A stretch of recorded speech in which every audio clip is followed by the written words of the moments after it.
Reporting বা potting করার জন্য যে সয়েল মিক্সিং একটা very important part. Soil mixing আমি অ্যাগ্লোনিমা কাটিং করার পর সেটাকে একটা পটে আমি লাগিয়েছিলাম আগে। এটা হচ্ছে lipstick, aglaonema lipstick. Aglaonema lipstick এটাকে আমি রিপোর্টিং করব।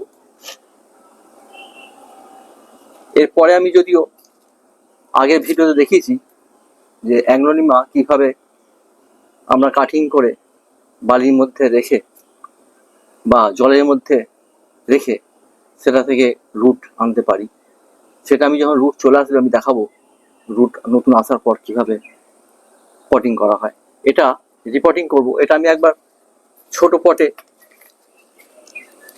আমি লাগিয়েছিলাম, এবার এটাকে রিপোর্টিং করব একটু বড় টবে। এরকম পলিপ্যাগেও করতে পারেন, এই ধরনের প্লাস্টিক পটেও করা যেতে পারে, যেগুলো একটু দেখতে ভালো, কেন এটা indoor plant. Aglaonema indoor plant হওয়ার জন্যে একটু পরিষ্কার পরিচ্ছন্ন দেখতে ভালো টব হলে ভালো। আবার আর্চ টব যদি আমি এরকম লাগাই, নতুন টবেও রং করে নিতে পারি, বা এই টবটা আমার পুরোনো টব, এটাকে আমি ভালো করে পেন্ট করে নিতে পারি। পরে যখন বাড়িতে আমি রাখবো, ঘরের মধ্যে রাখবো, ভালো করে পেন্ট করে ডিজাইন করে পেন্ট করলে দেখতে ভালো লাগবে। তো সেটা যে যার ইচ্ছা মতো করতে পারে। এখন মেন হচ্ছে সয়েল মিক্সিং। আমি এটাকে পটিং করার জন্য কিভাবে সয়েল মিক্সিং করব। প্রথমে হচ্ছে আমাকে বাগানের নর্মাল সয়েল আমি 30%, তিনটে আইটেম আমাকে সমান সমান দেবো। বাগানের নর্মাল সয়েল যা নেবো ততটা পরিমাণ কোকোপিট নেবো। এটা হচ্ছে কোকোপিট। এই কোকোপিটটা বাজারে পাওয়া যায়, এটা পেস্টিং করা থাকে, পেস্টিং করে বিক্রি হয়। সেটাকে আমরা জলে ভিজিয়ে আধ ঘন্টা জলে ভিজিয়ে রাখলে সেটা জল টেনে নেয় আর সেটা ভেঙে যায়, সূক্ষ্ম সূক্ষ্ম হয়ে যায়। তখন জলটাকে নিগড়ে ফেলে দিই। জল ফেলে দেওয়ার উদ্দেশ্য হচ্ছে তার মধ্যে কিছু লবণ ভাব থাকে, সল্ট, সেটা বেরিয়ে যায়। তারপর এটাকে আমি রেডি করে গাছের জন্য মিক্সিং সার করতে পারি। এটাকে বলা হয় কোকোপিট। আমি বালি নিয়েছি, যে বালি আমরা বাড়িঘর তৈরির জন্য ব্যবহার করি সেই বালি, লাল বালি। আর ভার্মি কম্পোস্ট। ভার্মি কম্পোস্ট এরকম প্যাকেটেও কিনতে পাওয়া যায়, ভার্মি কম্পোস্ট। আবার বস্তাতেও কিনতে পাওয়া যায়, লুজ 2 কেজি 5 কেজি 10 কেজি আপনি নিতে পারেন। দুভাবেই পাওয়া যায় বাজারে। এই ভার্মি কম্পোস্ট দেখতে এরকম হয়, আমি দেখাচ্ছি।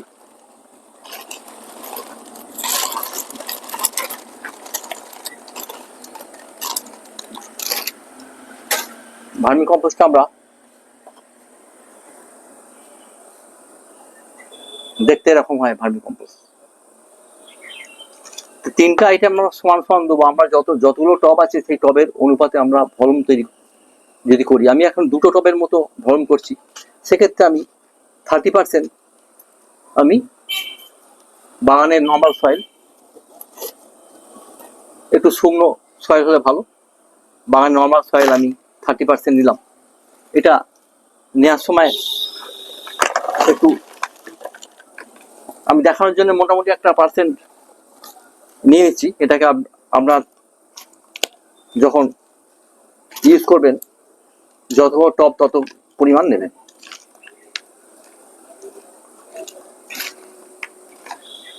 আমি 30% বাগানের নর্মাল সয়েল নিলাম। আমি মোটামুটি একটা মাপ করে রেখেছিলাম। 30% কোকোপিট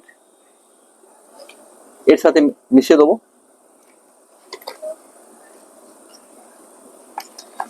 এই পার্সেন্টগুলো আপনি ওজনেও করতে পারেন, আপনার যতটা পরিমাণ দরকার সেই অনুপাতে আপনি ওজন করেও নিতে পারেন, আবার কোনো মগে করে মেপেও নিতে পারেন। আমি এটা আগে 30% করে মোটামুটি একটা 2টো টবের জন্য লাগবে এরকম রেখেছিলাম। এর সাথে এখন আমি নর্মাল সয়েল বাগানের, তার সাথে কোকোপিট মিক্স করে দিলাম।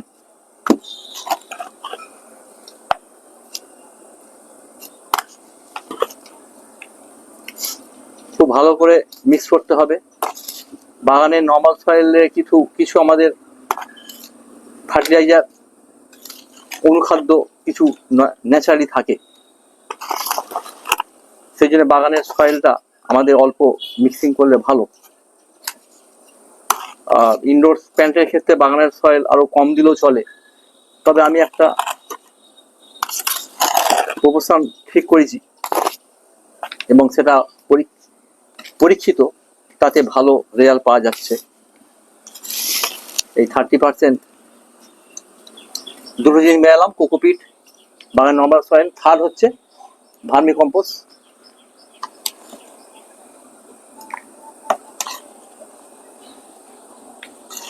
এই তিনটে সমান সমান, যদি আপনি 300 গ্রাম করে মেশান, 300 গ্রাম করে, 250 গ্রাম করে মেশান, 250 গ্রাম করে, তিনটি সমান, মোটামুটি একটু কম বেশি হলে কোনো অসুবিধা নেই, তবে মোটামুটি যতটা অনুপাতটা ঠিক রাখা যায় ততটাই ভালো। এটাকে ভালো করে মিশিয়ে নিলাম। এর মধ্যে 10% বালি, ড্রেনেজ সিস্টেমটা ঠিক রাখার জন্য, মাটি ঝুরঝুরে রাখার জন্য বালিটা খুবই প্রয়োজন। কোকোপিটটা যেমন জলটাকে ধরে রাখে এবং মাটিটাকে ঝুরঝুরে রাখে,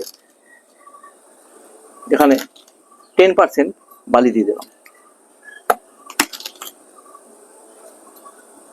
স্যান্ড, যে স্যান্ড আমরা বাড়িঘর করার জন্য আমরা হার্ডওয়্যারের দোকানে পাই, বা বিল্ডার্স যারা ইট সিমেন্টের ব্যবসা করে তাদের কাছেও বালি পাওয়া যায়, তো সেক্ষেত্রে আমরা বালি, তাদের কাছে ভালো বালি পাওয়া যাবে।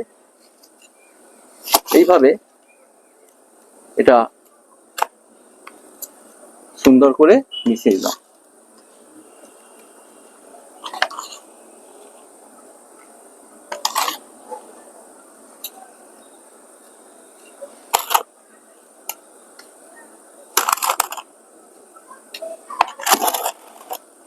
দেখুন মাটিটা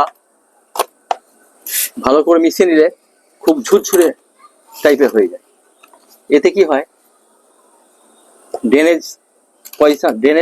ড্রেনেজটা ঠিক থাকে, মিক্সিং মাটির মধ্যে এয়ার ঢোকে হালকা, গাছের মধ্যে শেকড় রুট যাতে ভালো করে খেলতে পারে, তত গাছ সৌন্দর্য হবে, গাছের গ্রোথ ভালো হবে। সেই জন্য এই মিক্সিংটা করে নেওয়া দরকার। যেহেতু এখানে ভার্মি কম্পোস্ট দেওয়া আছে, এরপরে আর আপাতত গাছ পটিং করার পর যখন আমরা ঘরে রাখবো, আপাতত 5-6 মাস আর কোনো সার দেওয়ার প্রয়োজন নেই। ইনডোর প্ল্যান্টগুলো সাধারণত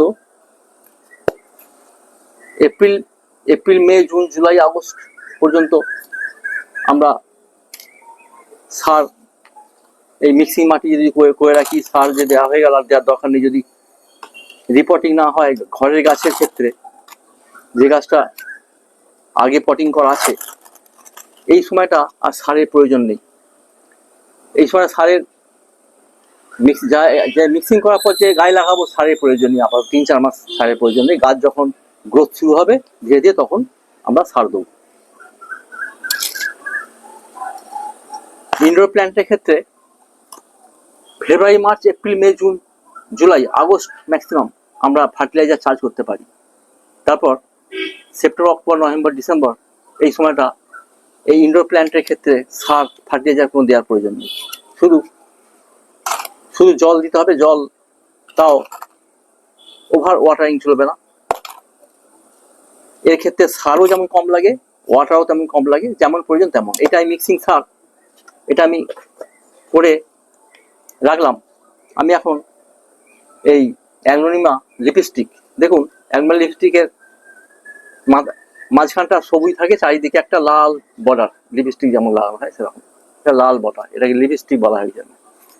আর এরকম একটা টপ, মাটির টপ নিলাম, যেটা আমি পরে রং করে দিতে পারবো, চারিদিকে পেন্ট করে দিতে পারবো। এরকম যদি প্লাস্টিক পট থাকে যদি না খুলতে পারেন একটু জল দিয়ে দেবেন, জল দিয়ে রাখবেন 1-2 ঘন্টা, তারপর দেখবেন তলা থেকে চাপ দিবেন, আস্তে আস্তে খুলে যেতে পারে। আর না খুললে কাঁচি দিয়ে কেটে দিলে ইজিলি খুলে আসবে। দেখবেন মাটিটা যেন খুলে না যায়, যতটা পারা যায় মাটি যা থাকে। দেখুন এটা আমার আগেই গাছটা নরম হয়ে গেছে, মাটিটা আগে এটা বেড়ে গেল। এখন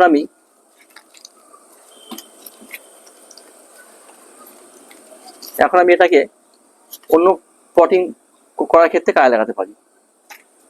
এবার প্রথমে টবের মধ্যে এরকম খোলাম কুচো, এই হোল আছে, হোলের মধ্যে দিয়ে দিলাম, এটা খুব ভেরি ইম্পর্টেন্ট। দিয়ে তার উপরে কিছু পাথর, যেটা বিল্ডার্সের কাছেও পাওয়া যায়, যেখানে সিমেন্ট বালি পাওয়া যায় সেখানে, এই 1/2 ইঞ্চি উঁচু পাথর একটু সাইডে দিয়ে দিলাম, 1/2 ইঞ্চি লেয়ার।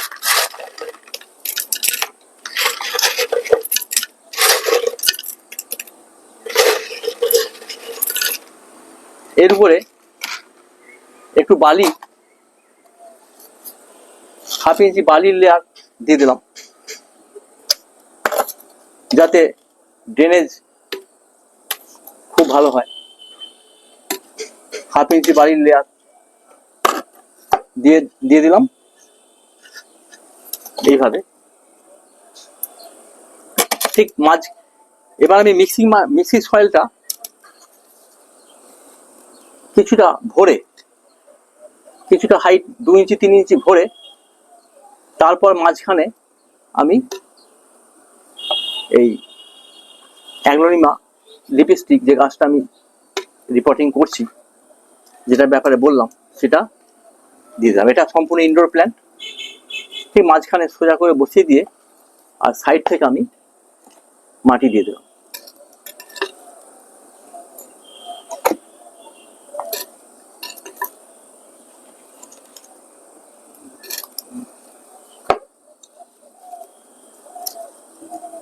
দেখবেন এটাকে একটু টিপে বসিয়ে দিন, অল্প সিধা করে, যেমন বসাবেন তেমনই থাকবে।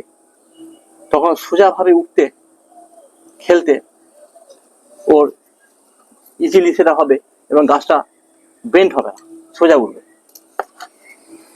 এইভাবে উপরে 2 ইঞ্চি ফাঁকা রাখলাম, মেনটেন্স জল দেওয়ার জন্য দরকার। এই হয়ে গেল অ্যাগ্লোনিমা লিপস্টিক গাছের রিপোর্টিং।